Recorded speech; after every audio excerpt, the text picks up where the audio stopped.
कल ही हमारे देश ने समुद्र में दो वॉरशिप उदयगिरी और हिमगिरी खड़े किए हैं और ये जानते हैं ये वॉरशिप क्या कर सकते हैं और इनसे भारत की ताकत कितनी बढ़ गई है। सीधे और सिंपल शब्दों में बताऊं तो अब हमारे देश पर कोई समुद्र के रास्ते हमला नहीं कर सकता, क्योंकि ये वॉरशिप आधुनिक टेक्नोलॉजी से लैस हैं और दूसरे इन वॉरशिप पर ब्रह्मास्त्र सुपरसोनिक जैसे मिसाइल तैनात किए गए हैं। भारत के पास अपने खुद के 293 वॉरशिप हैं और आपको और भी बता दूं कि जो पाकिस्तान भारत को न्यूक्लियर अटैक की धमकी देता है उसके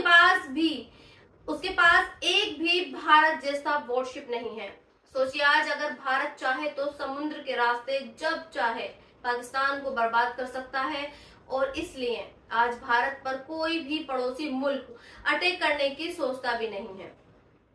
इसलिए आज मैं इजराइल के आसपास रहने वाले मुस्लिम देशों से ये कहना चाहती हूँ कि पहले भारत जैसा ताकतवर बनो और उसके बाद इजराइल पर हमला करना, क्योंकि अगर अभी तुम हमला करोगे तो फिर उसके देश में सायरन बजेंगे, उसका बाल भी बांका नहीं होगा। खैर, अब उस तस्वीर की बात करते हैं जिसका जिक्र मैंने शुरुआत में किया था। ये फोटो खालिद सफी नाम के एक ट्विटर हैंडल से पोस्ट की गई है और इस तस्वीर पर खालिद ये लिखते हैं कि गाजा के नासिर अस्पताल पर जो अटैक हुआ, ये तस्वीर उस हमले से पहले की आखिरी सेल्फी है। फिलिस्तीन की एक और डॉक्टर इस तस्वीर पर ये लिखती है कि गाजा का ये अस्पताल सारे पत्रकारों के लिए खबरों को भेजने का आखिरी जरिया था, क्योंकि यहीं से सारे के सारे पत्रकार वाईफाई से इंटरनेट लेते थे और फिर दुनिया भर को ये बताते कि गाजा में क्या हालात हैं। लेकिन 25 अगस्त की सुबह इजराइल ने इस अस्पताल पर डबल अटैक किया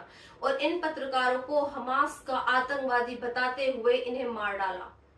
हालांकि अब इजराइल नासिर अस्पताल पर किए गए इस हमले पर माफी मांग रहा है और ये कह रहा है कि वो इसकी जांच करेगा।